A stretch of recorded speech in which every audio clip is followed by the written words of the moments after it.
মুহররমুল হারাম উপলক্ষে কি করবেন, কেমন করে পালন করবেন? বলবো না ছেড়ে দেবো? জি বলবো। মুহররমুল হারাম উপলক্ষে মনে করবেন পবিত্র মুহররমুল হারামের 10 তারিখ, এই যে তারিখটা, এটা সম্পূর্ণ দুঃখেরও তারিখ নয়, সম্পূর্ণ খুশির তারিখও নয়। এই মহিনার 10 তারিখে অনেক আনন্দময় ঘটনাও ঘটেছে, আবার অনেক দুঃখজনক ঘটনাও ঘটেছে। ইমামে হুসেন 10 মুহররমে শহীদ হয়েছেন, দুঃখের কথা কিনা? আর এই 10 মুহররমে হযরতে নূহ আলাইহিস সালামের কাস্তি জুদি নামক পাহাড়ে লেগেছেন, এটা খুশির খবর, আনন্দের খবর। মুসা আলাইহিস সালামকে আল্লাহ পাক সমুদ্রের মাঝে রাস্তা দান করে পার করিয়ে দিয়েছেন, ফিরআউনকে ডুবিয়ে মেরে দিয়েছেন, এটাও খুশির খবর। তো অনেক ভালো ঘটনাও ঘটেছেন, যেমন হযরতে ইউনুস আলাইহিস সালাম মাছ যেদিন 40 দিন পর ইউনুস নবীকে পেট থেকে বের করেন, ওটাও মুহররমের 10 তারিখ ছিল। তো অনেক ভালো ভালো ঘটনা ঘটেছেন এবং দুঃখের ঘটনা ঘটেছেন। ইমামে হুসেনের শাহাদত, যেদিন ইমামে হুসেন শহীদ হয়, আমার আপনার নবী সাল্লাল্লাহু আলাইহি সাল্লাম কারবালার ময়দানে হাজির হয়েছিলেন। নবী পাক সাল্লাল্লাহু আলাইহি সাল্লামের হাতে একটা শিশি ছিল, তার মধ্যে মাটি ছিল রক্তে ভরা। একজন জিজ্ঞাসা করলেন, হুজুর আপনার হাতে মাটি রক্তে ভরা কেন, আর আপনার শরীরে কেন মাটি লেগে আছে, ধুলাবালি? রাসূল পাক বললেন, এক্ষুনি আমি কারবালার ময়দানে গিয়েছিলাম, আমার হুসেনকে শহীদ করে দেওয়া হয়েছে। কত কষ্ট পেয়েছেন আমার আপনার নবী, যেই হাসান হুসেনকে মহব্বত করতেন জান চাইতেও বেশি। এই জন্য পৃথিবীর মুসলমান মুহররমুল হারামের নামে ঢোল বাজানো যাবে? এই জোরে বলেন যাবে? আচ্ছা, আমার নবী কি করতেন, আমরা কি করি? রাসূল করিম সাল্লাল্লাহু তাআলা আলাইহি ওয়া আলিহি ওয়াসাল্লাম মক্কা হিজরত করে যখন মদিনা গেলেন, মদিনা শরীফের মাটিতে রাসূল পাক দেখছেন ইহুদিরা রোজা রাখছে মুহররমুল হারামের 10 তারিখে। সাহাবায়ে কেরাম কে রাসূল জিজ্ঞাসা করছেন, ইহুদিরা রোজা কেন রাখে? তো ইহুদিদের বক্তব্য হচ্ছে, আমরা এই জন্য রোজা রাখি, এই দিনে মুসা আলাইহিস সালামকে আল্লাহ পাক সমুদ্রের মাঝে রাস্তা দান করে পার করেছিলেন, ফিরআউনকে গার্ক করে দিয়েছিলেন, ডুবিয়ে দিয়েছিলেন। তাই আমরা আনন্দ হয়ে মুহররমুল হারামের 10 তারিখে রোজা রাখি। রাসূল পাক বলেন, মুসা নবী তো আমাদের ভাই, আমরা তো মুসা নবীর মান্যকারী, তো আমরাও রোজা রাখবো। নবীও বললেন, তোমরাও রোজা রাখো। রাসূল পাক বললেন, আমরা যদি আগামী বছর বাঁচি তাহলে 2টি রোজা রাখবো। আর সহিহ ইবনে খুজাইমার মধ্যে হাদিস, হযরত আব্দুল্লাহ ইবনে আব্বাস সবাইকে বলতেন, মুহররমুল হারামে তোমরা 2টি রোজা রাখো, 9, 10 নচে 10, 11। কথা বুঝতে পারছেন বাবা? 2টি রোজা সাহাবায়ে কেরাম রাখতেন, নবী পাক রাখার কথা বলেছেন, তিনিও নিজে রোজা রেখেছেন। এই জন্য মুহররমুল হারামে রোজা রাখা এটা রাসূলুল্লাহর তরিকা। রোজা রেখে মুহররম পালন করা এটা নবী এবং সাহাবার তরিকা। আর এই মুহররমুল হারামের নামে ঢোল বাজা যাবে, কথা বলতে হবে, তাজিয়া বের করা যাবে, আপনার হাফ প্যান্ট পরে গলি গলি ঢোল খেলা যাবে, আর মুহররমের নামে মেলা লাগানো যাবে। কিছু লোক মুহররমের নামে, মুহররমের 40 নামে ঢোল খেলা বের করে, তাজিয়া বের করে, কাওয়ালি করে। এই সমস্ত জিনিস হচ্ছে নাজায়েজ এবং হারাম। মুহররমুল হারামে বেশি করে নেকির কাজ করেন, মুহররমুল হারামে কমপক্ষে 2টি রোজা রাখেন, মুহররমুল হারামে খাওয়া দাওয়ার ব্যবস্থা করে মানুষকে খাবার খাওয়ান, ধনী ব্যক্তিকে খাওয়ান, গরিব ব্যক্তিকে খাওয়ান, খিচুড়ি খাওয়ান, পোলাও খাওয়ান, মাংস ভাত খাওয়ান। আল্লাহর নবী আলাইহিস সালাতু ওয়াস সালাম বলছেন, বুখারী শরীফ প্রথম খণ্ড কিতাবুল ঈমান হাদিস নাম্বার 12, রাসূল পাককে জিজ্ঞাসা করা হলো, ইয়া রাসূলুল্লাহি আইয়ুল ইসলামে খায়রান, ইয়া রাসূলুল্লাহ ইসলামের উত্তম আমল কি? রাসূল পাক বললেন, তুতিমুত তাআম ওয়া তাকরাউস সালাম, ইসলামের উত্তম আমল হলো মানুষকে খাওয়া দাওয়া করানো। এই জোরে হবে না সুবহানাল্লাহ? রাসূল পাক বলছেন মিশকাতের মধ্যে হাদিস, কিয়ামতের ময়দানে মানুষকে জান্নাত দেখানো হবে, যে আর কিছু ক্যামেরা হবে জান্নাতের ক্যামেরার মধ্যে, যেগুলো খাস, যে ক্যামেরার ভিতর থেকে বাহির দেখতে পাওয়া যাবে, বাহির থেকে ভিতর দেখতে পাওয়া যাবে, মানে কাঁচ সিস্টেম। তো ও দুনিয়ার কাঁচ নয়, ও জান্নাতের কেমন কাঁচ হবে আল্লাহ জানে। তো সাহাবী বলছেন, হুজুর এত সুন্দর ক্যামেরা আল্লাহ জান্নাতে কাকে দিবে? রাসূল পাক বলছেন, যারা তাহাজ্জুদের নামাজ পড়বে এবং বেশি করে মানুষকে খাওয়াবে, আল্লাহ পাক তাদেরকে জান্নাতে এই খাস ক্যামেরা দান করবে। জোরে বলতে হবে, জোরে বলতে হবে। সহিহ ইবনে হিব্বানের মধ্যে হাদিস, কওমে বানি ইসরাইলের একজন ব্যক্তি একটা কুকুরকে পানি পান করিয়েছিল বলে আল্লাহ পাক তাকে সঙ্গে সঙ্গে গুনাহ ক্ষমা করে জান্নাতি বানিয়ে দিয়েছিলেন। একটা কুকুরকে পানি পান করার কারণে।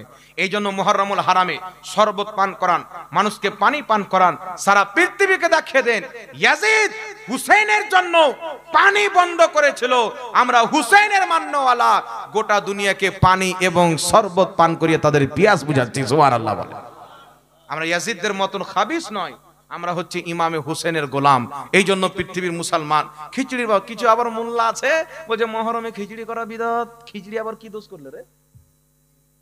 জি, এ মৌলবি যে কোন কোম্পানির জাহিল আল্লাহ পাক জানে। এ মাদ্রাসায় পড়াশোনা করেছে না গাঁজা টেনেছে আল্লাহ ছাড়া কেউ জানে। বলছে মহরমে খিচুড়ি খাওয়া বিদত। বলছে কেন? বলছে নবী মহরমে খিচুড়ি খেয়েছে। তো তুই যে ভগবান গোলার মোড়ে গিয়ে ঘাপা ঘাপ বিরিয়ানি খাচ্ছিস, ওরা তোর কোন বাপ খেয়েছে? না কি বলেন? খিচড়ির মধ্যে কি কোনো খারাপ জিনিস থাকে? এই জোরে বলেন। এই জন্য আপনাকে বলতে চাই, শুনেন, সুয়ারের গলাতে সোনার হার যেমন মানায় না, কুকুরের গলাতে সোনার হার যেমন মানায় না। যারা বলে মুহররমে খিচড়ি খাওয়া হারাম, হালাল জিনিস এদের কপালে লভে না। এদের নিকটে কাওয়া খাওয়া যায়, এদের নিকটে মন্দিরের পাঁঠার মাংস খাওয়া যায়। জি শুনেন, আল্লাহর নবী মুস্তাফা সাল্লাল্লাহু আলাইহি ওয়াসাল্লাম মদিনাতে আছেন, একটা কাফলা গেল। কাফলা ছিল বেঈমানদের কাফলা, কাফিরদের কাফলা। তারা অসুস্থ হয়ে গেল। রাসূল পাক বলেছেন মদিনার আবহাওয়া, মদিনার পরিবেশ মুনাফিকরা সহ্য করতে পারবে না। যেমন এই মুনাফিকরা গেল, কাফিররা গেল, তাদের হালওয়া টাইট হয়ে গেল। নবীর দরবারে গিয়েছেন, রাসূল পাক বলেছেন তোমরা উটের দুধ এবং উটের পেশাব পান করো। কাদেরকে বলেছেন? কাফিরদেরকে। উটের দুধ পান করো, উটের পেশাব পান করো। ইমাম সারাকসি রাহমাতুল্লাহ আলাইহি 1000 বছর পূর্বে আল মাবসুদ কিতাবের মধ্যে লিখছেন যে আল্লাহ পাকের রাসূল সাল্লাল্লাহু আলাইহি সাল্লাম ওই মুনাফিকদেরকে উটের পেশাব এই জন্য খেতে বলেছিলেন, হতে পারে কাফিরদের শেফা নাপাক জিনিস আছে।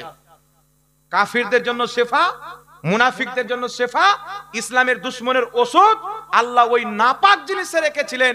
আল্লাহ নবীকে ওহীর মাধ্যমে জানিয়ে দিয়েছিলেন। তাই কাফিরদেরকে নবী পাক মুনাফিকদেরকে উটের পেশাব পান করতে বলেছিলেন। কিন্তু মুসলমানদের জন্য প্রত্যেক পশুর পেশাব নাপাক, প্রত্যেক পশুর পেশাব নাপাক। হযরতে আব্দুল্লাহ ইবনে উমরের কাছে একজন সাহাবী আসলেন, হুজুর আমাদের মধ্যে কিছু কিছু লোকের এখানে উটের পাশে থাকি, তো উটের পেশাবের ছিটা চলে আসে। হযরতে আব্দুল্লাহ ইবনে উমর বলছেন ওই জায়গাটা ধুয়ে নিবে। কি করে নিবে? ধুয়ে নিবে। যদি উটের পেশাব লাগা থাকে নামাজ পড়লেন, আপনার নামাজ হবে না, নাজিস আপনার শরীরে লেগে আছে। এই উটের পেশাব হোক, গরুর পেশাব হোক, আব্দুল্লাহ ইবনে উমর, আব্দুল্লাহ ইবনে মাসউদ, অসংখ্য সাহাবা থেকে হাদিস বর্ণিত, আমার নবী থেকে হাদিস বর্ণিত, পশু পাখির পেশাব এটা হচ্ছে নাপাক এবং অপবিত্র। জোরে বলেন সুবহানাল্লাহ। কিন্তু ওয়াহাবিদের ধর্ম কি বলে? আহলে হাদিসরা নিজের কিতাব নুজুলুল আবরারের মধ্যে লিখেছেন যে এইগুলো পশু পাখির মাংস হালাল, তাদের পেশাব পাখানাও হালাল। নাউজুবিল্লাহ হবে না? বলছে উটের পেশাব পান করা তো হাদিস থেকে প্রমাণিত, আর গরু, ছাগল, মুরগি, মুরগা যেইগুলোর মাংস খাই আমরা, এদেরও পেশাব হালাল, এটা কিয়াস দ্বারা প্রমাণিত। কিন্তু পৃথিবীর মুসলমান এ গাধার বেটা জানে না যে যারাকে নবী উটের পেশাব পান করতে বলেছিলেন, ওহির মাধ্যমে আল্লাহ জানিয়ে দিয়েছিলেন যে এই কাফিরদের জন্য শেফা আমি নাপাক জিনিসে রেখেছি। এই জন্য কোন সাহাবী জীবনে উটের পেশাব পান করেছেন একটা হাদিস কোন ওয়াহাবি দেখাতে পারবে না। তো যদি জায়েজ হতো, ওর মধ্যে যদি মুসলমানের জন্য শেফা থাকতো, তো সাহাবীকে জ্বর হয়েছেন, সাহাবীর চোখ বেরিয়ে পড়েছেন, যুদ্ধের ময়দানে নাক কেটে গেছেন, অনেক রকমের ব্যারাম হয়েছেন, তো সাহাবায়ে কেরাম কেন উটের পেশাব পান করেননি? সাহাবা জানতেন এটা কাফিরদের জন্য শেফা, অপবিত্র জিনিসে হতে পারে, মুসলমানদের জন্য নয়। জোরে বলেন সুবহানাল্লাহ। আর একটু জোরে হবে না সুবহানাল্লাহ? তো কাফিরদের হাদিস ওয়াহাবিরা নিজের প্রতি আমল করতে চায়। তো তোমরা যদি কাফির থাকো, তোমরাও যদি বেঈমান থাকো, তো তোমরাও পান করো। আমরা তো মুসলমান, আমরা পান করবো না, কারণ সাহাবী মুসলমান ছিলেন, পান করেনি। ঠিক না বেটি? জোরে বলেন। এই আর একটু জোরে বলেন।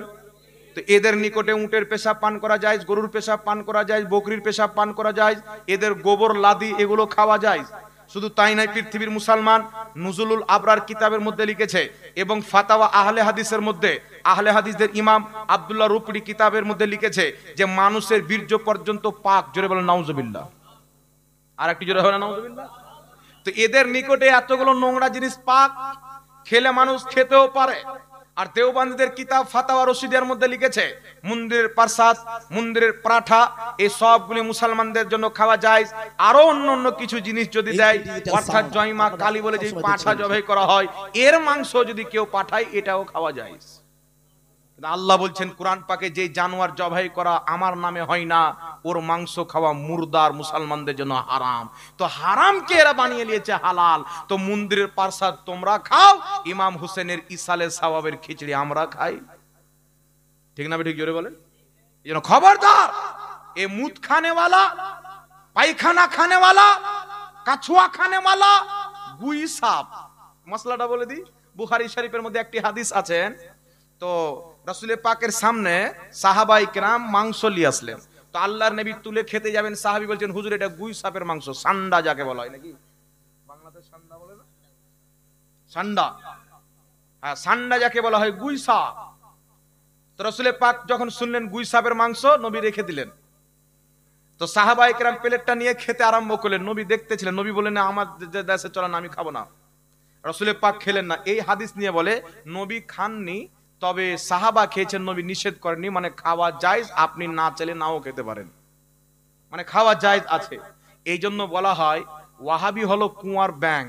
যতদিন কুয়াতে ব্যাঙ থাকে মনে করে এটাই দুনিয়া। আর যখন কোনো মানুষ পানি তুলতে গিয়ে বালতিতে তুলে ব্যাঙকে বের করে দেয়, তখন ব্যাঙ মাথায় দিয়ে বলে আল্লাহ এত বড় দুনিয়া। তো এরা হচ্ছে কুয়ার ব্যাঙ।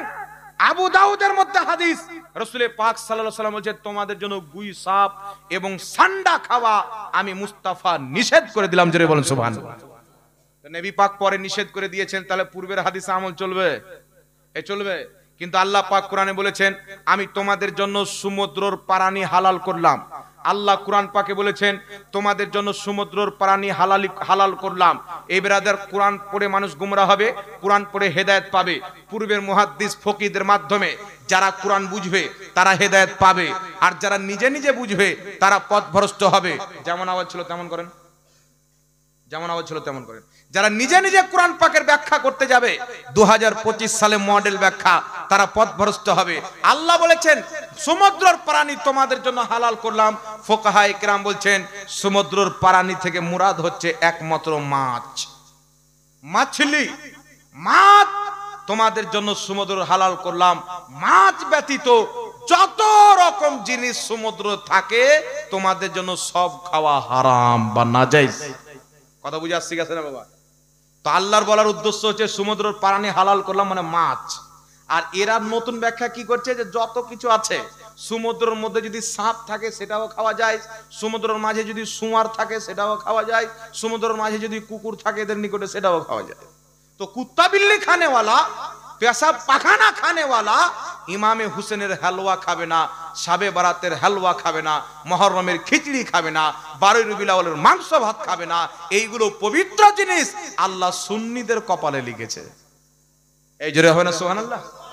এই জন্য মুত পেশাব খানেওয়ালা, মন্দিরের প্রসাদ খানেওয়ালা দেওবন্দি ওয়াহাবি যদি বলে খিচড়ি মুহররমে করা যাবে না, আগে একটা গরুকে পেশাব করিয়ে একটা বোতলে ভরে 2-3 জন ওর বুকে পাও দিয়ে ওর মুখে বোতল ভরে খাওয়াবে, যে তোর বাপ লিখেছে জায়েজ খা। আল্লাহ হেদায়েত দান করুক, সকল পড়ুন আল্লাহুম্মা আমিন। যাই হোক বিরাদ ইসলাম, এই জন্য কোরআন তেলাওয়াত করা, তসবিহ তাহলিল, দান সাদকা, খাওয়া দাওয়ার ব্যবস্থা, দোয়া খায়ের, জিক্রে শুহাদায়ে কারবালার মাহফিল করে মুহররম পালন করবেন, নেকি পাবেন। ঢোল তাশা ইত্যাদি করবেন না, সমাজে করতেও দিবেন না। আসসালামু আলাইকুম ওয়া রাহমাতুল্লাহি ওয়া বারাকাতুহু। ওয়া আলাইকুম আসসালাম ওয়া রাহমাতুল্লাহি ওয়া বারাকাতুহু। আসসালামু আলাইকুম।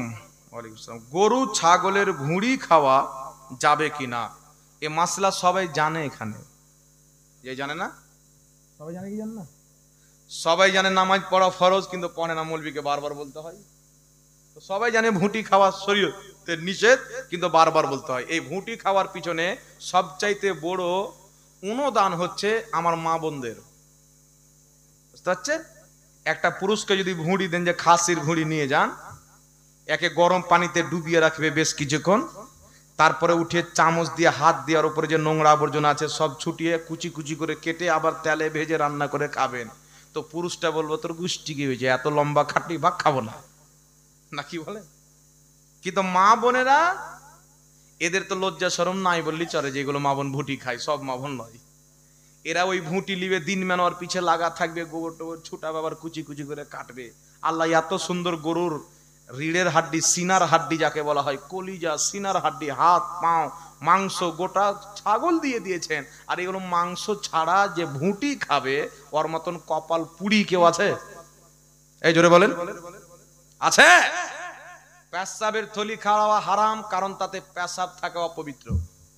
অনুরূপ ভাবে ভুঁটি খাওয়া মাকরুহে তাহরিমি নাজায়েজ, কারণ তার মধ্যে নোংরা থাকে। কথা বুঝছে? রাসূল পাক বাট খাওয়াকে জায়েজ বলেছেন, বাট ফুকাহায়ে কেরাম জায়েজ বলেছেন। ভুঁটির উপরে লম্বা চাদরের মতন একটা মাংস লাগা থাকে, থাকে না? ওই মাংসটা খাওয়া জায়েজ আছে। কিন্তু যে ভুঁটিটা আছে না, ওর মধ্যে নোংরা জিনিস মিশিয়ে থাকে টোটালে, এই জন্য সেটা খাওয়া যাবে। জোরে বলেন। একজন মৌলভী সাহেবকে দেখলাম পোস্ট করেছে যে ভুঁটি খাওয়াতে অনেক উপকার আছে আর বিড়ি খাওয়াতে ক্ষতি আছে। তো মৌলভী, আমাদের হানাফি মৌলভীরা বিড়ি খাওয়াকে নাজায়েজ বলে না, ভুঁটি খাওয়াকে নাজায়েজ বলে। বলছে উপকার আছে, কে বলেছে? বলছে ডক্টর বলেছে। তো কোন ডক্টর যদি কালকে বলে দেয় শুয়ারের মাংস খাওয়াতে খুব উপকার আছে, ওটা কি শরীয়তে জায়েজ হয়ে যাবে? জোরে বলেন। কোন ডক্টর যদি বলে দেয়, যেন ভারতে অনেক অন্ধভক্ত ডক্টর আছে, আন্ধভাগ যাকে বলা হয়, বলছে করোনা ভাইরাস, গরুর মুত খাও, গোবর খাও, করোনা ভাইরাস পালিয়ে যাবে। তো ওই মৌলবি যে যুক্তি দিয়ে বলেছে ডাক্তার বলছে অনেক উপকার আছে, ভুটি খাওয়া হালাল, তাহলে ওই মৌলবিকে বলতে হবে যে করোনার ভাইরাস যখন এসেছিল, জ্বর সর্দি যদি বেশি চেপে যায়, তাহলে গরুর মুত পান করো আর গরুর গোবর খাও, তাহলে তোমার সেটা ভালো হয়ে যাবে। তাহলে ওটা খাওয়া জায়েজ হয়ে যাবে। কথা বলেন। তো যুক্তি দিয়ে ইসলাম চলে না। এই জন্য বিরাদর ইসলাম, ভুটি খাওয়া এটা হচ্ছে মাকরুহে তাহরিমি। ফুকাহায়ে কেরাম কোরআন হাদিস থেকে ইজতিহাদ করে, গবেষণা করে আমাদের সামনে মসলা ক্লিয়ার করে দিয়ে দিয়েছেন যে এর মধ্যে নাপাক থাকে। যেমন পেশাবের থলিতে পেশাব থাকার কারণে ওই থলি খাওয়া জায়েজ নয়, তেমন ভুটিতেও অপবিত্র জিনিস থাকার কারণে ওই ভুটি খাওয়াও জায়েজ নাই। কথা বুঝতে পারলেন? এখানকার মা বোনদেরকে বলবো, যারা ভুটি খাচ্ছেন, হয়তো মাংস কেনার পয়সা নাই নাকি? কথা বলেন। পয়সা আছে তবুও খাচ্ছে, কি যে টেস্ট পেয়েছে। খাবেন না মা বোনরা, খবরদার। আল্লাহ পাক আপনাদেরকে বুঝার তৌফিক দান করুক। সকলে পড়ুন আল্লাহুম্মা আমিন। বিয়ে না কি আছে এটা, বিয়ে বা খানা উপলক্ষে, বিয়ে বা খাতনা উপলক্ষে ঢোল তাবলা বাজানো যাবে কি না? ঢোল তাবলা যদি কোনো বিয়ের অনুষ্ঠানে, বিয়ের বাড়িতে ঢোল বাজায়, ডিজে বাজায়, গান বাজায়, তার বাড়ি দাওয়াত কবুল করে খাওয়া দাওয়া করতে যাওয়া যাবে না, তার বাড়ি রান্না করতে যাওয়া যাবে না, তার বিয়ে বাড়ি দেখতেও যাওয়া যাবে না, কারণ ওখানে হারাম কাজ হচ্ছে। কথা বুঝতে পারলেন? এই কথা বুঝতে পেরেছেন? আপনারা কি চান যে আমাদের সমাজ থেকে বিয়ে বাড়ি থেকে ডিজে উঠে যাক? কে কে চান হাত তুলেন তো। আর কিছু লোক আছে এরা বলছে না ডিজে তো চলবে। চান তো? একটা কথার উপরে আমল করবেন, আমার জন্য নয়, আল্লাহ আল্লাহ রসুলের জন্য। কি কথায় আমল করবেন? যেই বাড়িতে ঢোল তাজবালা ডিজে বাজাবে বিয়ে বাড়িতে, সেই বাড়িতে যদি আপনাকে 1 মাস পূর্বে দাওয়াত দিয়ে যায়, দেখছেন ঢোল বাজাচ্ছে, তাবলা বাজাচ্ছে, তবু আপনি দাওয়াত খেতে যাবেন না, কারণ সেখানে হারাম কাজ হচ্ছে। আপনি গেলে ঢোলের আওয়াজ আসবে, গানের আওয়াজ আসবে। নবী পাক সাল্লাল্লাহু আলাইহি সাল্লাম যখন কোনো গান বাজনার আওয়াজ শুনতেন, নিজের 2 কানে আঙুল দিয়ে দিতেন। তাহলে ওই আওয়াজ শোনা জায়েজ না না জায়েজ? হালাল না হারাম? জোরে বলেন। এই জন্য কোনো বিয়ের বাড়িতে যদি ঢোল বাজায়, তাবলা বাজায়, তাহলে সেই বাড়িতে দাওয়াত খেতে যাওয়া যাবে না, রান্না করতে যাওয়া যাবে না। যদি আপনার সমাজ থেকে হাঁড়ি লোটা চাই, হাঁড়ি বাসনও দেওয়া যাবে না। তার বাড়ি বিয়ে এসে তার গাড়ি যদি আপনার গলিতে খাড়ো করে, গলিতে গাড়িও খাড়ো করতে দিবেন না, কারণ ওটা মুসলমানের বিয়ে নয়, তো ওটা খ্রিস্টানের বিয়ে হচ্ছে। মুসলমানের বিয়ে হচ্ছে, রাসূল বলছেন আন নিকাহু মিন সুন্নতি, বিয়ে করা আমি নবীর সুন্নাত।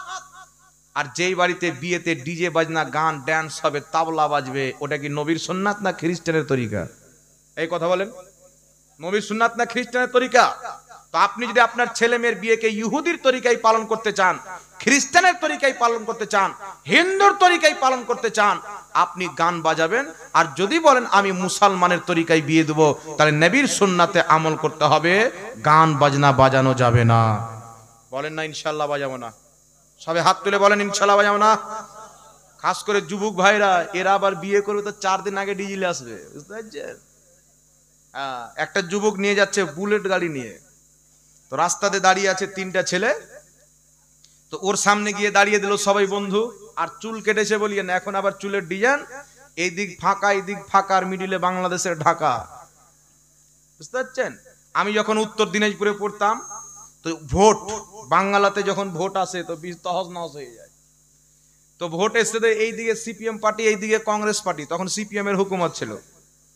তো কংগ্রেস পার্টির একটা লোক সব চুল কেটে নিয়েছে আর এইভাবে হাত ছাপের মতন করে চুল রেখে দিয়েছে। বুঝতে পারছেন?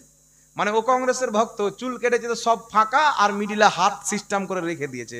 ওরকম আমাদের কিছু ছেলে পিলা আছে, এ যদি সালমান খানকে দেখে যে কুকুর ডিজাইন চুল কেটেছে, তো এই কুকুর ডিজাইন কাটবে। আবার কিছু যুবক ভাই আছে, নবী পাক যেমন দাড়ি ছেড়েছিলেন এরকম দাড়ি নয়, বিরাট কোহলি যেমন দাড়ি ছাড়বে এই ওরকম দাড়ি ছাড়বে। বুঝতে পারছেন? কোন হিরো বা হিরোইন যদি ফাটা ড্রেস পরে নেয় ওটাই আবার সুন্দর ড্রেস। কিছুদিন পূর্বে কয়েক বছর হয়ে গেল, আমার সাথে আমার বড় ভাইয়ের বেটা যাচ্ছে দোকানে, ওকে একটা গাঞ্জি কিনে দেবো। তো যাওয়ার পরে বলছে, মৌলভী আব্বা পাগলু গাঞ্জি কিনবো। আমি তুই পাগলা হবি নাকি যে পাগলু গাঞ্জি কিনবি? বলছে না, পাগলু গাঞ্জি বেরিয়েছে। দোকানদারকে গিয়ে বলছি, তো বলছে একটা পাগলু ফিল্ম বেরিয়েছে, ওই হিরোটা যেইগুলো গাড়ি মানে গাঞ্জি পড়েছে ওর নাম পাগলু গাঞ্জি রেখে দিয়েছে, আর সবচেয়ে বেশি ওই গাঞ্জি চলছে। তা আমরা মুসলমান, আমাদের লেবাস হবে মোহাম্মদ রাসূলুল্লাহর মতো, আমাদের লেবাস হবে নবী মুস্তাফার মতো, চুল কাটবো নবী মুস্তাফার মতো। পৃথিবীর মুসলমান দুনিয়ার কাউকে অনুসরণ করে কেউ লাভবান হতে পারেনি, কিন্তু মোহাম্মদ রাসূলুল্লাহকে অনুসরণ করে আবু বকর সিদ্দিক খলিফায়ে আউয়াল হয়ে গেছেন। মোহাম্মদ রাসূলুল্লাহকে অনুসরণ করে আব্দুল কাদের জিলানী ওলিদের সরদার হয়ে গেছেন। মোহাম্মদ রাসূলুল্লাহকে অনুসরণ করে বরেলির আহমদ রাজা মুজাদ্দিদে আজম হয়ে গেছেন। নবীকে অনুসরণ করেন, দুনিয়াও কামিয়াব, আখিরাতও কামিয়াব, কবরও কামিয়াব। কথা বুঝছেন? এই জন্য গান বাজনা বিয়ে বাড়িতে, খাতনা উপলক্ষে, ভোজের বাড়িতে গান বাজনা বাজানো হারাম। এমনি বাজানো হারাম, বিয়ে বাড়িতে বাজানো আরো ডবল করে হারাম, কারণ ওখানে নবীর সুন্নাতকে অপমান করা হচ্ছে। খবরদার মুসলমান, এইগুলো জিনিস থেকে বাঁচবেন। আপনার বিয়ে থেকে গুনাহ তো হবে, আপনার বিয়ে থেকে বরকত উঠে যাবে। তারপরে লেখা আছে, বাবা ও মা মেয়েদেরকে জমির ভাগ দেওয়া হয় না, এটা কি ঠিক? একটু দয়া করে জানাবেন। একটা লোক লালগোলা থেকে আমাকে ফোন করেছে, বলছে হুজুর আমার মেয়ের বিয়ে দিয়েছি, তো আমার জামাইয়ের খুব জমি আছে, অনেক চাকরি করে, আর আমার জমি মাত্র 2 বিঘা আছে, আর বাড়ির ডিহিটে আছে 4 কাঠা। তো আমি চাচ্ছি আমার মেয়েকে আমি খুশি করে নেবো, যে মা তুমি কিছু নিও না, আল্লাহ তো তোমাকে অনেক দিয়েছে, জামাইয়ের সব আছে, এগুলো সব আমার বেটার নামে করে দিতে, এটা জায়েজ হবে কি হবে না? আমি বললাম আপনি যদি বলেন আমি ফেরেশ স্পষ্ট জাহান্নামে যাব, তাহলে করেন, বিনা হিসাব কিতাবে জাহান্নাম। কে গরিব, কে মিসকিন, কে ফকির, একটা বেটা যদি কোটিপতি থাকে আর একটা বেটা যদি ভিক্ষা করে খায়, আর আপনার যদি মাত্র 2 কাঠা জমি থাকে, তবুও তাকে সমান করে ভাগ দিতে হবে। কি বুঝলেন? কথা বুঝতে পেরেছেন? আপনার মেয়ে কার বাড়ি, বড় লোকের বাড়ি না ছোট লোকের বাড়ি বিয়ে দিয়েছেন, বাপ যখন মেয়ের সামনে, মা তোর ভাইয়ের তো কিছু নাই, 2 বিঘা জমি আছে দিয়ে দিচ্ছি, তুই তো পর ঘরে ভালো খাচ্ছিস রে মা, সব আছে, মানে মেয়েকে ফুসলে বোকা বানিয়ে বেটাকে জমি দিয়ে দিল, এরকম বাপ আছে না? জোরে বলেন। অনেক এরকম হাজিও আছে, বেটিকে জমি দেয়নি, বেটাকে দিয়ে হজ করতে চলে গেছেন, আর হজ হবে? জোরে বলেন। তো বেটি বেটার হক মারা হবে, এটা যেটা স্পষ্ট হারাম, এর কারণে আপনি জাহান্নামেও যেতে পারেন। এই জন্য যার যেটা অধিকার, বেটাকে 2 ভাগ, বেটিকে 1 ভাগ, স্পষ্ট ভাবে আপনাকে ভাগ করে দিতে হবে, এটা আপনার কর্তব্য, আপনি পালন করে নিলেন। কথা বুঝতে পেরেছেন কিনা? কথা বুঝতে পেরেছেন? আল্লাহ পাক বুঝার তৌফিক দান করুক। যদি কেউ না দেয়, কাউকে কম কাউকে বেশি দেয়, বা বেটিকে না দেয় বেটাকে দেয়, সে তাদের হক মারলো, তারা যদি ক্ষমা না করে ওই জাহান্নামী জ্বলবে, কোনোদিন জান্নাতে যাবে না। এটা হয়ে গেল নাকি? আচ্ছা, তার আগে এটাই সেটা দিয়ে দিই। সাল্লাল্লাহু আলা নবিয়্যিল উম্মি ওয়া আলিহি বারিক ওয়াসাল্লিম, সালাতু ওয়া সালামুন আলাইকা ইয়া রাসূলুল্লাহ। আসসালামু আলাইকুম ওয়া রাহমাতুল্লাহি ওয়া বারাকাতুহু। ওয়া আলাইকুম আসসালাম ওয়া রাহমাতুল্লাহি ওয়া বারাকাতুহু। গরু ছাগলের ভুঁড়ি খাওয়া যাবে কিনা? বাহ, মাশাআল্লাহ, সব প্ল্যান করেছিলেন নাকি? এটা তো হয়ে গেছে। ব্যাংকে টাকা ফিক্সড করা যাবে কিনা এবং ব্যাংকে লোন নেওয়া যাবে কিনা? মনে রাখবেন মুসলমান, ব্যাংকে টাকা ফিক্সড করলে, আমাদের ভারতের হারবি কাফিরের ব্যাংকে যদি টাকা ফিক্সড করি আর তাদের যদি উপকার হয় দেখতে পাচ্ছি, তাহলে ব্যাংকে ফিক্সড করা যাবে না, আর বিনা প্রয়োজনে লোন নেওয়া যাবে না। এমন কোনো শরঈ পরিস্থিতি চলে এসেছে যে লোন না নিলে বাঁচার কোনো রাস্তা নাই। কথা বুঝতে পারছেন? লোন না নিলে বাঁচার কোনো রাস্তা, এমন অসুখ হয়েছে যে তার এলাজ করা সম্ভব নয়, ওকে জমিও নাই, শুধু বাড়িটা আছে, বিক্রি করে দিলে আবার ভালো হওয়ার উম্মিদ আছে, তারপরে কোথায় থাকবে? কঠিন পরিস্থিতিতে গিয়ে সেই ব্যক্তি লোন নিতে পারবে। তবে এমনি বিনা প্রয়োজনীয় খুশি খুশি 2 কোটিকে 3 কোটি বানাবো এইভাবে লোন নেয়, এইভাবে লোন নেওয়াটা উচিত নয়, ঠিক নয়। তারপরে আরেকটা কথা হচ্ছে ব্যাংকে ফিক্সড করা। মনে রাখবেন, হারবি কাফিরের ব্যাংক, হারবি কাফির, যেমন বাংলাদেশে ব্যাংক আছে, পাকিস্তানে ব্যাংক আছে, ওখানকার বাড়তি টাকাটা মুসলমানদের জন্য সুদ হবে। ওখানে যদি 5 লাখ রাখেন, টাকাটা বাড়ে তো ওটা সুদ হবে, ওটা খাওয়া না যায়। কিন্তু কি করতে হবে, ওই টাকাটা হিলায় শরঈ করে কোথাও দান করতে হবে। হিলায় শরঈ করার পর মানে গরিবকে দান করে দিলেন, ও আবার কোথাও দান করে দিল, এই সিস্টেমে। আর যদি হারবি কাফির থাকে, যেমন আমাদের ভারতের কাফির, মুসলমান এখানে অল্পসংখ্যক, মানে অল্প মুসলমান, কাফিরদের রাজত্ব, বাবরি মসজিদ তারা ভেঙেছে, রাস্তায় নামাজ পড়তে গেলে তারা কষ্ট দেয়, মানে এক কথা এখানকার কাফির হচ্ছে হারবি। এখানকার হারবি কাফিরের ব্যাংকে টাকা রাখলে যদি টাকাটা বাড়ে তো ওটা সুদের অন্তর্ভুক্ত নয়, ওটা মুসলমানদের জন্য জায়েজ আছে। যেমন ইমাম সারাখসি আল মাবসুদ কিতাবে 1000 বছর পূর্বে একটি হাদিস নিয়ে এসেছেন। হযরতে মাকহুল বলছেন, রাসূল পাক বলেছেন, হারবি কাফির এবং মুসলমানের মাঝে বাড়তি টাকাটা সুদ হয় না। তারপরে কিতাবটির নাম শারা মুশকিলিল আসারের মধ্যে হাসান সনদে হাদিস রয়েছেন। বিশ্ববিখ্যাত তাবেঈ ইব্রাহিম নাখঈ বলছেন যে হারবি কাফিরকে 1 দিরহাম দিয়ে বদলে 2 দিরহাম লওয়া মুসলমানদের জন্য জায়েজ আছে। তো হারবি কাফির থেকে লাভ লওয়াটা জায়েজ, ওকে লাভ দেওয়াটা জায়েজ নেই। কথা বুঝতে পারলেন কি বলেন না বাবা? তো এইরকম হারবি ভারতের কাফির, যাতে মুসলমান জড়িত নাই, এইরকম কাফির থেকে যদি আপনার ব্যাংকের টাকাটা বাড়ে, এটা সুদ হবে না। ওখানে ফিট করে বাড়তি টাকাটা যদি নেন, তাহলে এখানে নাজায়েজ হারাম হবার কোনো জিনিস নাই। কথা বুঝতে পেরেছেন?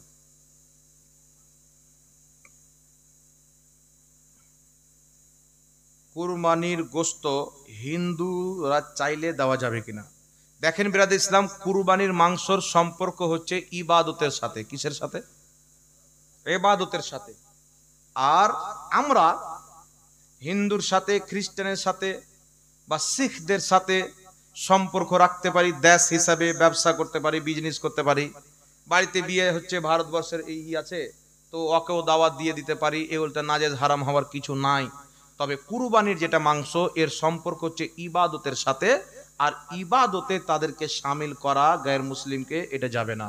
এই জন্য কুরবানির মাংসর সম্পর্ক ইবাদতের সাথে, তাই এই মাংসটা অমুসলিমকে দেওয়া জায়েজ নাই। কথা বুঝতে পেরেছেন? অমুসলিমকে দেওয়া যাবে না।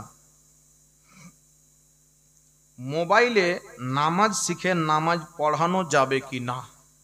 মোবাইলে বিভিন্ন রকমের শিক্ষা আছে বাবা। এমন এমন নামাজের পদ্ধতি বলে, ওই পদ্ধতিতে নামাজ পড়লে আপনার নামাজও হবে না। তো মোবাইলের মাধ্যমে কোনো আহলে সুন্নাত সুন্নি জামাতের আলিমের কাছ থেকে যদি আপনি নামাজ শিখেন, তাহলে আগে যে শিখেছেন এলাকার আলিম বা ইমামের কাছে গিয়ে আগে দেখাবেন যে এইভাবে আমি নামাজ শিখেছি। তিনি যদি বলে যে না ঠিক আছে, তাহলে নামাজ পড়াবেন, পড়ানো যাবে। মোবাইল টয়লেটে নিয়ে যাওয়া যাবে কিনা? মোবাইল টয়লেটে নিয়ে যাওয়া যাবে কিনা? কোনো অসুবিধা নাই। প্রত্যেক মানুষকে মুরিদ হওয়াই লাগবে, না হলে হবে না? মুরিদ হওয়াই লাগবে, এটা কে বললো আপনাকে? কিছু লোক বলে যে মুরিদ না হলে জান্নাতে যাওয়া যাবে না, মানে জান্নাত, মুরিদ হওয়ার চাবি জান্নাতের নাকি? মুরিদ হওয়াটা একটা মুস্তাহাব। হুজুর তাজুস শরিয়া ফাতাওয়া তাজুস শরিয়াতে লিখেছেন, সুন্নাতে কদিমা মুস্তামেরা। রাসূলুল্লাহর জামানাতে সাহাবা বাইত হতেন। সূরা ফাত্তা আয়াত নাম্বার 10-এ আছে। সূরা মুমতাহিনা আর আয়াত নাম্বার 12-তে আল্লাহ বলেছেন মহিলাদেরকেও নবী বাইত করেছেন পর্দার আড়াল থেকে। বুখারী মুসলিমে আছে, হযরতে হুসেন বাইত করতেন, হাসান বাইত করতেন, আলী বাইত করতেন, আবু বকর সিদ্দিক বাইত করতেন। তাই বায়াত হওয়া, যাকে ফার্সিতে বলা হয় মুরিদ হওয়া, এই মুরিদ হওয়াটা হচ্ছে সুন্নাতে কদিমা মুস্তামেরা, মাশায়েখদের সুন্নাত, যুগ যুগ থেকে চলে আসছে। তো বাইত যদি ভালো পীর পান, হক্কানি পীর পান, তার হাতে মুরিদ হওয়াতে অনেক বরকত আছে, দুনিয়া এবং আখেরাতের ভালাই আছে। যদি আপনি কোনো ভালো পীর পেলেন না, যজ্ঞ পীর পেলেন না, মন পছন্দ পীর শরীয়ত হিসাবে যে পীর ওই পীর পেলেন না, তাহলে আপনি যদি বায়াত না হন আর আহলে সুন্নাত ওয়াল জামাত সুন্নি আলিম ওলামাদের কাছে মাসলা মাসাইল শিখে জীবন যাপন করেন, তো আপনার জন্য পীর হচ্ছে সুন্নি জামাতের আলিম ওলামারাই। কথা বুঝতে পারছেন? পীর এই জন্য ধরা হয় যেন আমি সঠিক রাস্তাতে থাকি। তবে হাক্কানি পীর পেলে ধরবেন, না পেলে ধরবেন না। আমার জানা মতে বাংলার মাটিতে হুজুর বদরে মিল্লাত, যিনি নসিপুর ফুরকানিয়া মাদ্রাসার হেড শিক্ষক, তিনাকে অনেকবার দেখেছি, তিনার কোনো কর্ম আমি সুন্নাতের খেলাফ পাইনি। একদম জিন্দা পীর যাকে বলা হয়। কথা বুঝতে পারছেন? আপনারা হয়তো দেখেছেন কি দেখেননি আমি জানি না, দেখেছেন না? একবারে জিন্দা পীর। তা আমি সকলকে আবেদন করব, যিনারা আছেন যারা মুরিদ হননি উনার হাতে মুরিদ হবেন। ওই রকম পীর চশমা লাগিয়ে খুঁজেও পাওয়া যায় না। কথা বুঝতে পারছেন? আল্লাহ পাক বুঝার তৌফিক দান। এদের মুরিদ যদি হক্কানি পীর পান তাহলে মুরিদ হয়ে যাবেন, ভালো নেকির কাজ, দুনিয়া আখিরাতের ভালাই। আর যদি না পান সুন্নি আলেমদেরকে ফলো করে চলবেন, যথেষ্ট আছে। তারপরে লিখেছেন 5 ওয়াক্ত নামাজ ছাড়া নাকি 5 ওয়াক্তের নামাজ ছাড়া এমন ব্যক্তি দাড়ি চেঁচে ফেলে, এমন ব্যক্তির পিছনে দাড়িওয়ালা ব্যক্তির নামাজ হবে কিনা? 5 ওয়াক্তের নামাজ ছাড়া না 5 ওয়াক্তের নামাজ পড়ে? ও, একজন ব্যক্তি 5 ওয়াক্তের নামাজ পড়ে কিন্তু দাড়ি কেটে ফেলে, দাড়ি নাই, তাহলে সেই ব্যক্তির পিছনে নামাজ হবে কিনা? মনে রাখবেন, গুনাহ মানুষের মাধ্যমে হতে পারে, আমার মাধ্যমে হতে পারে, আপনার মাধ্যমে হতে পারে। গোপনে কোনো ব্যক্তি গুনাহ করছেন, সেটা তার ব্যাপার, আল্লাহর ব্যাপার, আল্লাহ তাকে মাফ করবেন, আযাব দিবে। কিন্তু প্রকাশ্যে গুনাহ যে করে তাকে ফাসিকে মুলিন বলা হয়। দাড়ি কাটাটা প্রকাশ্য গুনাহ, ঠিক না বেঠিক? সবাই দেখতে পাচ্ছে লোকটা দাড়ি কেটেছে, গুনাহ করেছে, ঠিক না বেঠিক? প্রকাশ্যে যে গুনাহ করবে সে হচ্ছে ফাসিকে মুলিন। এইরকম ব্যক্তিকে ইমাম বানানো মানে তার সম্মান করা। ইমাম বানিয়ে তাকে নামাজ পড়া, ওকে ইমাম বানানো নাজায়েজ এবং তার পিছনে ইক্তিদা করাও নাজায়েজ। কথা বুঝতে পারছেন? কওরি নামাজ তার পিছনে হবে না। এমন ব্যক্তি যে দাড়ি আছে, সুন্নাত মোতাবিক চলছে, নামাজ পড়ছে, এইরকম ফাসিকের পিছনে নামাজ হবে না, এমনিতেও তাকে ইমাম বানাবেন না। আর আছে নাকি? হয়ে গেছে। আসসালামু আলাইকুম। ওয়ালাইকুম আসসালাম ওয়া রাহমাতুল্লাহি ওয়া বারাকাতুহু। ইব্রাহিম খলিলুল্লাহ ওর পুত্রকে আল্লাহর রাস্তাতে কুরবানি দিতে গিয়েছিলেন, সে জান্নাতে কুরবানি কি রেখেছিল? কি লিখেছেন এটা দেখেন তো। আপনারা আমার মতন ঝাড়খণ্ডের লোক নাকি?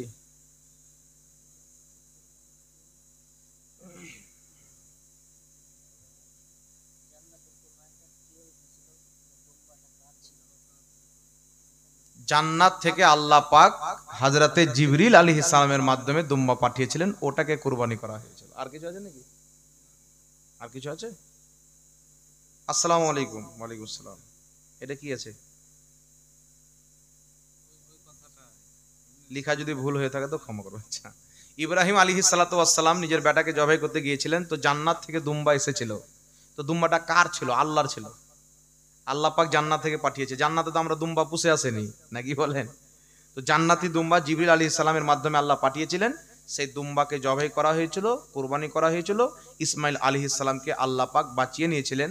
শুধু এটা পরীক্ষা ছিল যে আমার ইব্রাহিম খলিলুল্লাহ আমাকে কত ভালোবাসে, নিজের সন্তানের চাইতে বেশি বাসে কিনা। আল্লাহ জানতেন যে বাসে, তবু এটা উম্মতকে দেখাচ্ছিলেন। আর তিনার এই স্মৃতিকে চালু রাখার জন্য মুসলমানের প্রতি আল্লাহ কুরবানি ওয়াজিব করে দিয়েছেন। সুবহানাল্লাহ। হযরতে হাজরা, তারপরে চলে আসেন হযরতে ইব্রাহিম আলাইহিস সালামের স্ত্রী, সাফা মারওয়ার চাক্কার লাগিয়েছিলেন, ওটাকে আল্লাহ হজের অন্তর্ভুক্ত করে দিয়েছেন ওনার স্মৃতিকে জিন্দা রাখার জন্য। একটি জোরে হবে না সুবহানাল্লাহ? তো অনেক আম্বিয়া কেরাম নেক বান্দাদের আল্লাহর যেগুলো স্মৃতি আছেন সেগুলোকে এখন বর্তমানে আল্লাহ ইবাদত বানিয়ে দিয়েছেন, যেন তাদেরকেও স্মরণ করা হয়। এই জন্য আমরা আহলে সুন্নাত ওয়াল জামাত সাহাবায়ে কেরাম মাজলিসে বসে থাকতেন, মাজলিস খতম করে নবী যখন দাঁড়িয়ে যেতে লাগতেন, সব সাহাবা নবীর সম্মানে দাঁড়িয়ে যেতেন। তো সাহাবায়ে কেরামের এই স্মৃতিকে জিন্দা রাখার জন্য আমরাও মুসলমান কখনো কখনো নবী মুস্তাফার মহব্বতে দাঁড়িয়ে সালাত ও সালাম পাঠ করি। মুসান্নাফে আব্দুর রাজ্জাকের মধ্যে হাদিস, ইমাম ইবনে হাজার আসকালানি হাদিসটিকে সহিহ বলেছেন। হযরতে উমর রাদিয়াল্লাহু তাআলা আনহুর ছেলে হযরতে আব্দুল্লাহ যখনই বাড়ি থেকে বেরিয়ে কোথাও যেতেন সফরের জন্য, আগে নবী মুস্তাফার রওজাতে গিয়ে দাঁড়িয়ে সালাম দিতেন, তারপরই বের হতেন। সুবহানাল্লাহ। আরেকটা কথা মনে রাখবেন, যেই জিনিসটা আরবে নাজায়েজ সেটা ভারতেও নাজায়েজ, ঠিক না বেঠিক? যেটা ভারতে যায় সেটা আরবেও যায়। যেইগুলো মৌলবি বলে দাঁড়িয়ে সালাম পাঠ করা বিদআত, এরা যখন হজ করতে যায়, উমরা করতে যায়, তো নবীর দরবারে দাঁড়িয়ে সালাম দেয়। ওখানে যদি বসে সালাম দেয় তো পুলিশ খাড়ো করা আছে, হাতে ডান্ডা আছে, মেরে ওর পাছার চামড়া তুলে নেবে। তো এইগুলো মৌলবি যারা এখানে বিদআত বলছে, ওরা ওখানে গিয়ে দাঁড়িয়ে সালাম দিচ্ছেন। এই জন্য রসুল পাককে দাঁড়িয়ে, মানে সাহাবা দাঁড়িয়ে সালাম দিয়ে দাঁড়িয়েছেন নবীর সম্মানে, তাই আমরাও নবীর সম্মানে দাঁড়াই। আর দাঁড়িয়ে সালাম পড়াটাকে মুহাদ্দিসিনে কেরাম, ফুকাহায়ে কেরাম এটাকে মুস্তাহাব বলেছেন, সওয়াবের কাজ, নেকির কাজ বলেছেন, তাই আমরা এই নেকির কাজটা করি। সুতরাং ভালো কাজকে কেউ যদি বিদআত বলে, ওর 14 গোষ্ঠী নিজেই বিদআতি হতে পারে, কিন্তু ভালো কাজ করনেওয়ালা বিদআতি হতে পারে না। কথা বুঝতে পেরেছেন কি পারেন না বাবা? আর আপনার অন্তরে নবীর মোহাব্বত আছে, আপনি বলেন আমার নবী আমি দাঁড়াবো, ওর বাপের কি হলো ফতোয়া মাননে বলা না, কি বলেন বাবা? আমার বেটা আছে, আমার বেটাকে আমি শার্ট কিনে দেবো, বুট কিনে দেবো, সব কিনে দেবো। আমার বাপ আছে, আমার বাপকে আমি ভালো মন্দ খাওয়াবো, ডক্টরের বাড়ি নিয়ে যাব। কেউ যদি বলে বাপের পিছে সব টাকা খরচ করে দিচ্ছিস, কিছু বাঁচিয়ে রাখ, তখন আপনাকে কি বলতে হবে? আমার বাপের পিছে যদি আমার কিডনি বেচে খরচ করতে হয় তবুও খরচ করব, ঠিক না বেঠিক? কারণ আমার বাপ রক্ত মাংস কত কি কে পানি বানিয়ে আমাকে লালন পালন করেছেন। তো যেই নবী বাপ মা সবার চাইতে মহান, যাকে সবচাইতে বেশি মোহাব্বত করতে হবে, সেই নবীকে দাঁড়িয়ে সালাম দেব, তো কোন টুপিওয়ালা শয়তান, কোন দাড়িওয়ালা শয়তান, কোন জুব্বালা শয়তান বিদআত বলল, এটা কোনো মুস্তাফার আশিকের দেখার প্রয়োজন নাই। আমি নবীকে মোহাব্বত করে না দেখে নবীর শানে দাঁড়িয়ে সালাম পড়ছি, এটা আমার ব্যাপার, আমার নবীর ব্যাপার। সুবহানাল্লাহ।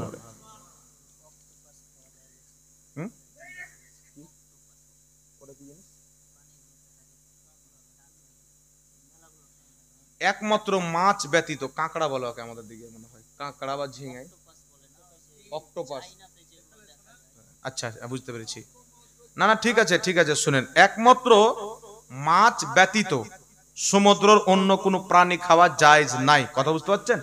জায়েজ নাই। বাকি থাকলো ওই যে অক্টোপাস বলছেন, একটা অনেকগুলো টাইম থাকে, কাঁকড়া বলা হয়, এ কাঁকড়া খাওয়া না জায়েজ। তারপর একটা ঝিঙাই হয়, দুই দিক খুলে দিলেন, ওর ভিতর থেকে একটা জিনিস বেরিয়ে যাচ্ছে পোকা টাইপের। যত মাছ ব্যতীত, যেইগুলো মাছের অন্তর্ভুক্ত সেইগুলো খাওয়া যায়, যেগুলো মাছ নাই সেগুলো খাওয়া জায়েজ নাই। কথা বুঝতে পেরেছেন? বাস। ওয়াহাবিদের দলে যাওয়ার বিষয়ে একটু বলবেন। মনে রাখবেন বিরাদির ইসলাম, বর্তমান জামানাতে আমাদের আহলে সুন্নাত ওয়াল জামাতের লোক, আমার নবী আমাদেরকে সচেতন করেছেন 1450 বছর পূর্বে। আল্লাহর নবী বলছেন কিয়ামতের পূর্বে কিছু লোক বের হবে, এমন এমন ফাতোয়া দিবে না তোমরা শুনেছো না তোমাদের বাপ দাদা শুনেছে, এমন এমন হাদিস বলবে না তোমরা শুনেছো না তোমাদের বাপ দাদা শুনেছে। রাসূলে পাক বলছেন ইয়াকুম ওয়া ইয়াহুম, তোমরা তাদের থেকে দূরে থাকো, নিজে থেকে তাদেরকে দূরে রাখো। কিন্তু আমাদের সমাজের কিছু লোক আছে, ওয়াহাবি মৌলবি বলছে দাদা আসসালামু আলাইকুম, চা খান, সুন্দর সালাম দিকে ভুলে গেল, ওর পাশে বসে গেল, ওর কানে ভুল ভাল ভরে দিল, ওকে আবার দেওবন্দি বানিয়ে দিল। কিন্তু আমরা তো জানি না দেওবন্দির আকীদা কি। শুনেন, দেওবন্দিদেরকে উলামায়ে আহলে সুন্নাত, ওরা মুসলমান নয় এই বলে মক্কা মদিনার 33 জন উলামায়ে কেরাম হুসামুল হারমেন কিতাবে ফাতোয়া দিয়েছেন দেওবন্দীদের কয়েকটি আকীদার কারণে। তাদের আকীদা কি? দেওবন্দ মাদ্রাসার প্রতিষ্ঠাতা কাসিম নানওতাবি তাহজিরুন নাস কিতাবের 25 পৃষ্ঠার মধ্যে লিখেছে, আমাদের নবীর পরে নতুন নবী যদি জন্ম নিয়ে নেয়, আমাদের নবীর শেষ নবী হওয়াতে ব্যাঘাত ঘটবে না, অর্থাৎ নবীর পরে নতুন নবী জন্ম নেওয়া সম্ভব আছে। জোরে বলে নাউজুবিল্লাহ। তাহলে কেউ যদি বলে আমাদের নবীর পরে নতুন নবী জন্ম নেওয়া সম্ভব আছে, সেই ব্যক্তি কি মুসলমান থাকবে? এই জোরে বলেন, মুসলমান থাকবে? এটা দেওবন্দ মাদ্রাসার প্রতিষ্ঠাতা লিখেছেন।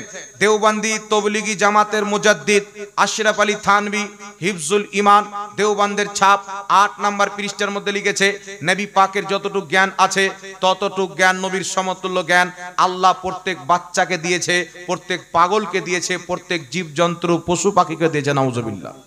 তাহলে কেউ যদি নবীর জ্ঞানকে পাগল ছাগলের সাথে তুলনা করে, মুসলমান থাকবে না, কাফির হবে। জোরে বলেন। নবীর পরে নতুন নবী আসা সম্ভব মনে করে, সেই ব্যক্তি পাক্কা কাফির ইসলামে। তারপরে রশিদ আহমদ গাঙ্গোহী, তবলিগি জামাতের প্রতিষ্ঠাতার পীর, দেওবন্দীদের মাথার তাজ, তাদের গৌসে আজম রশিদ আহমদ গাঙ্গোহী ফাতাওয়া রশিদিয়ার মধ্যে লিখেছে আল্লাহ মিথ্যা বলতে পারে, নাউজুবিল্লাহি মিন জালিক। তারপরে চলে আসেন ব্রাহিনে কাতিয়ার মধ্যে খলিল আহমদ আমবেঠি 121 পৃষ্ঠার মধ্যে লিখেছে যে শয়তান এবং মালকুল মউতের জ্ঞান বেশি, এটা কোরআন থেকে প্রমাণিত, কিন্তু নবীর জ্ঞান বেশি এর কোনো দলিল নাই। সুতরাং শয়তানের জ্ঞান বেশি এটা মানলে ঈমানদার, আর নবীর জ্ঞান বেশি এটা মানলে শিরিক। তো যেই ব্যক্তি শয়তানের জ্ঞানকে বেশি বলবে, নবীর জ্ঞানকে কম বলবে, মুসলমান থাকতে পারে? এই জোরে বলেন, মুসলমান থাকতে পারে? এইবার দেওবন্দি আহলে হাদিস দুই ধর্মের গুরু এবং ইমাম ইসমাইল দেহলভি সিরাতে মুস্তাকিম 148 পৃষ্ঠার মধ্যে লিখেছে নামাজের মধ্যে গরু ছাগলের শরণ আছে, জেনার শরণ আসলে নামাজ হয়ে যাবে, মুহাম্মদ রাসূলুল্লাহ শরণ আসলে শিরিক হবে, নামাজ হবে না, নাউজুবিল্লাহ।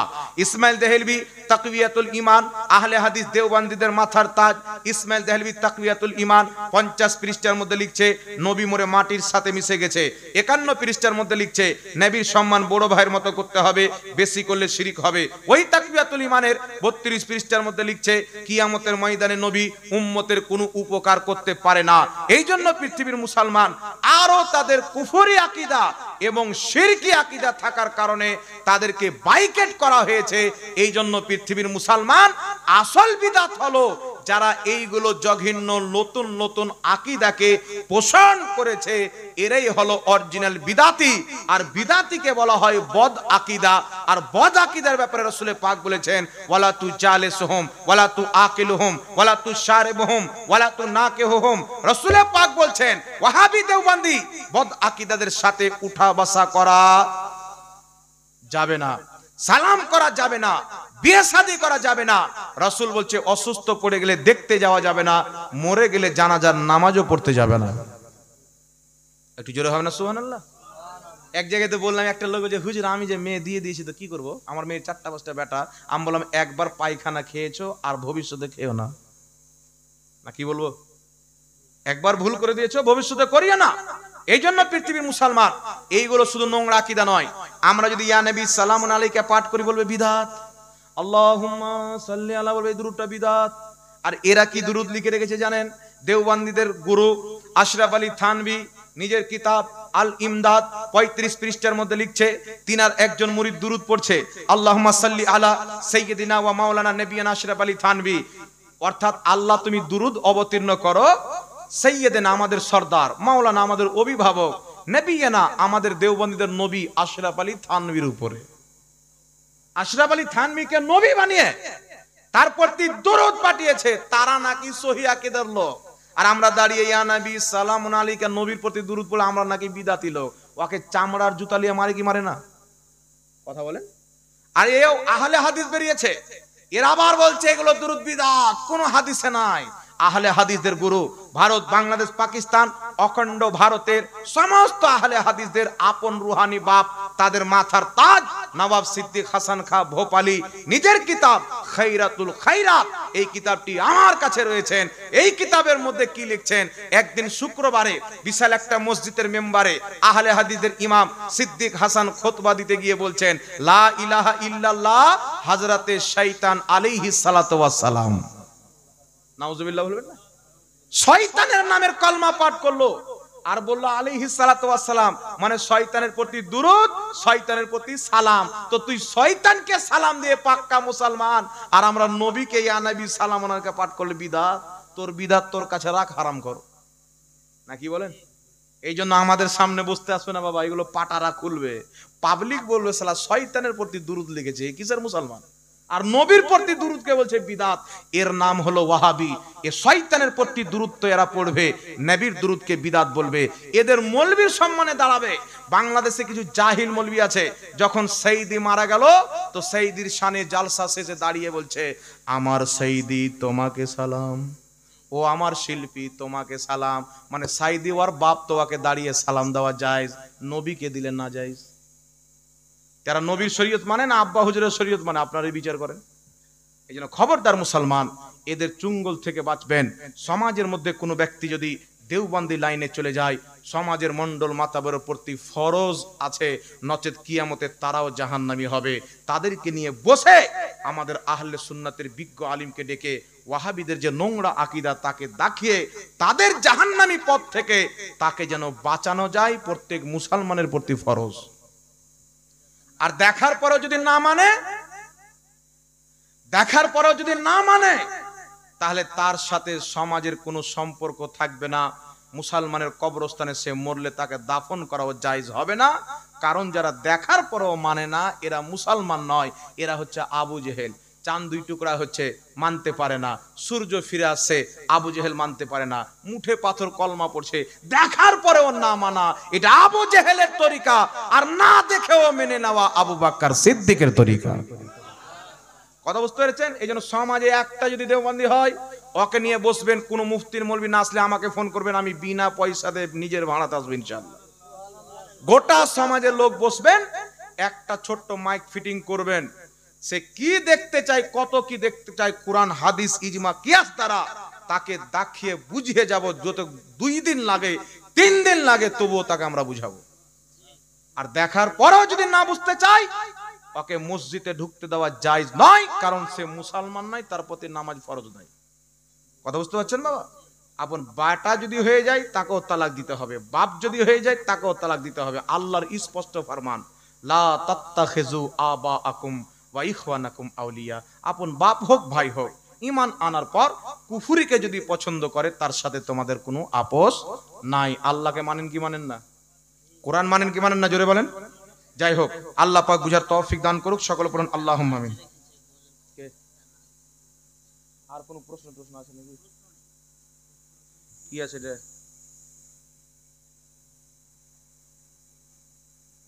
সানি আজান কোথায় দিতে হবে এটা আবার বলতে হবে? মাশাআল্লাহ।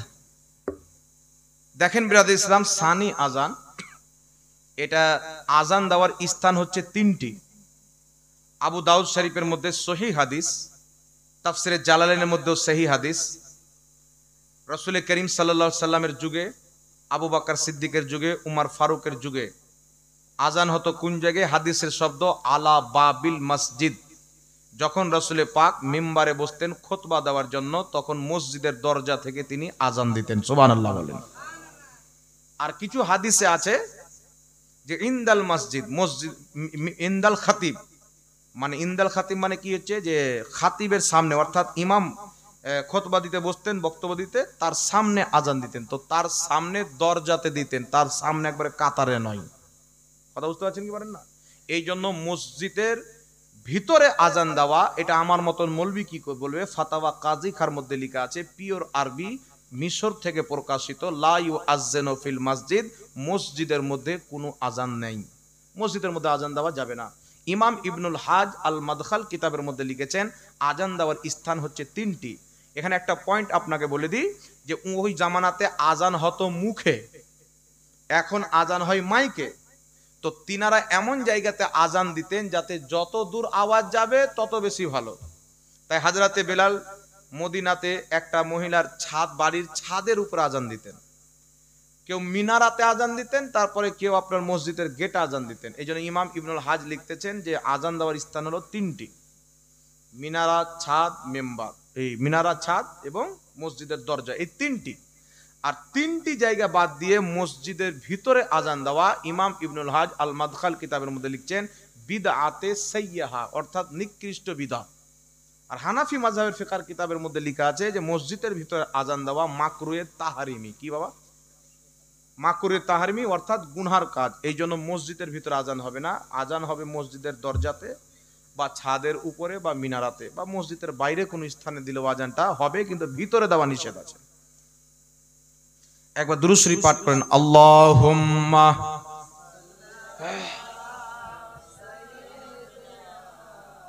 মাওলানা।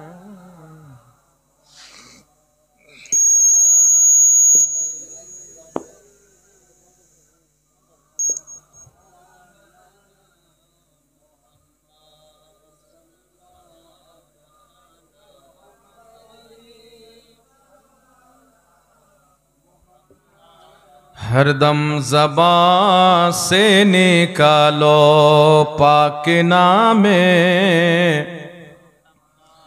नसीबा कब से सोया है, जगा दो या रसूल अल्लाह। नसीबा कब से सोया है, जगा दो या रसूल अल्लाह। नसीबा कब से सोया है, जगा दो या रसूल अल्लाह। किसी दिन ख्वाब में जलवा दिखा दो या रसूल अल्लाह। अल्लाहु अकबर या रसूल अल्लाह। जनाब हज़रत अल्लामा मौलाना मुफ्ती जहांगीर आलम रिजवी साहब क़िबला। नसीबा कब से सोया है,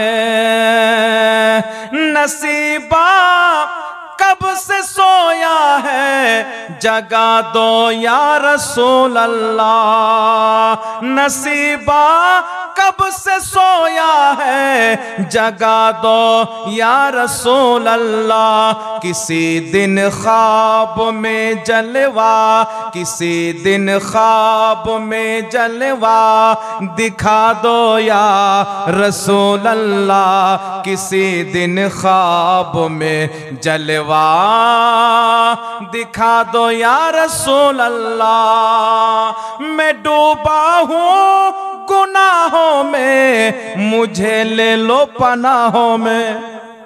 अरे जोरे बोलो ना सुभान अल्लाह। मैं डूबा हूँ गुनाहों में, मुझे ले लो पनाहों में। या रसूल अल्लाह मैं डूबा हूँ गुनाहों में, मुझे ले लो पनाहों में। मैं कतरा हूँ, मैं कतरा हूँ, मुझे दरिया बना दो या रसूल अल्लाह। किसी दिन ख्वाब में जलवा दिखा दो या रसूल अल्लाह। मेरी हस्ती की कोई भी, मेरी हस्ती की कोई भी हकीकत नहीं है। जोरे बोलो सुभान अल्लाह। मेरी हस्ती की कोई भी हकीकत ना नजर आए। अगर तू चाहे, अगर तू चाहे मुझे आसमां बना दे या रसूल अल्लाह। किसी दिन ख्वाब में जलवा दिखा दो या रसूल अल्लाह। नसीबा कब से सोया है, जगा दो या रसूल अल्लाह। किसी दिन ख्वाब में जलवा दिखा दो या रसूल अल्लाह। जोरे बोलन